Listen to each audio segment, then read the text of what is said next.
you all know me. I'm your instructor, Martha Crise, and I am here with Daniel Ogunyemi, the College Director of Diversity, Equity, and Inclusion. And today we're going to talk to you about fixed and growth mindset and how that relates to your values, your identity, and your goals. So Carol Dweck is a psychologist from Stanford University who came up with this idea of fixed and growth mindset. Dweck says that if you have a fixed mindset, you believe that people are born with a fixed amount of intelligence and ability and talents, and that never changes. So someone with a fixed mindset might say, I'm not good enough. I'll never be good enough. I tried and I failed. I'm not a math person. A growth mindset, on the other hand, is when you think your brain is like a muscle. The more you use it, the stronger it becomes. And that really ties in with what we know about how our brains learn, that the more we practice, the better we get. And so Dweck says if you have a growth mindset, you'll say things like, I just need more practice. I'm not there yet. I tried, I failed, but I'm going to keep trying. I need more time to get it right. So I love this concept of a growth mindset because I think it really helps all of us realize that even if we're not good at something now, we can get better. Right. And so, Daniel, I'd love to know how you believe these concepts can tie into important concepts like values, identity, and inclusion. Yeah. So I really love that. And coming from like the psychology background, of course, loving talking about the brain and especially how the brain is a muscle, this permeable structure, there's this plasticity. So all the things around the brain's ability to continue to adapt, readapt, change.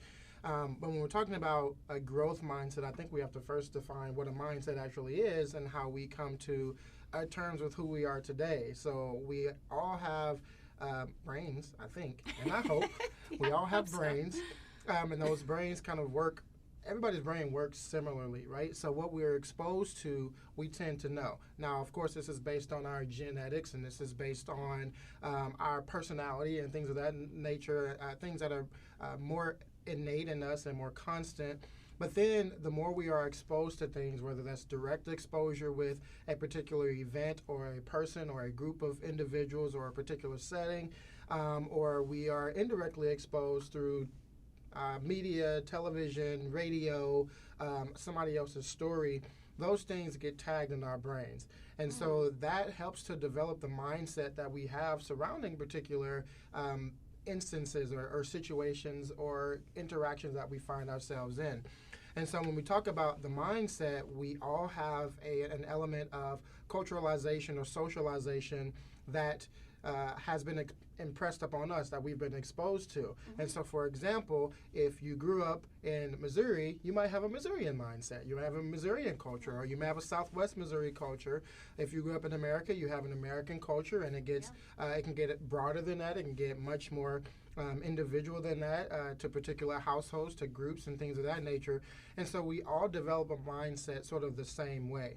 Now, the thing about a growth mindset is, first of all, being able to understand how our values and our identity are shaped by external factors as well as the internal factors. So how does our personality play when we go into a group of large individuals, where if you identify as an extrovert, kind of the traditional definitions of those, if you identify as an extrovert, you're going to go in and light up and pretty much love the room. More of an introvert, maybe not. It might be more of a chore to try to interact and engage, especially from an energy standpoint. And so we have to understand how our mindset is impacted by, how our values and our identity and even goal setting to a particular instance are impacted by our mindset. And so when we talk about embodying a growth mindset, it's all about understanding how you come to be as an individual, how your own brain works, to how you learn things and things of that nature, and how you set goals. So what goes into your goal setting? What goes into your abilities? Do you understand things that you're kind of better at than other things, other situations, other learning styles, other studying techniques, and how you kind of commit to expanding opportunities and exposures?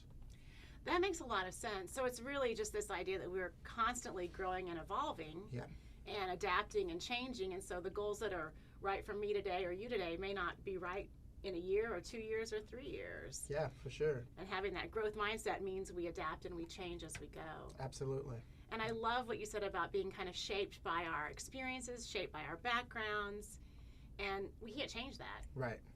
Right. But we can think beyond it. Absolutely. Yeah, and that's the part of the growth mindset that a lot of people, frankly, don't really get to. How do we learn these things and we kind of take for granted that we know it? Yeah. Sometimes we don't even know the things that we know, or we don't necessarily associate things that happen in our background or how we grew up or where we grew up to how it influences us today. Because sometimes it's subconscious. Right. Yeah. Absolutely. Well, thank you so much. This was really enlightening. Yes, thank you. I hope you all enjoyed hearing from Daniel. I know I did. Thank you.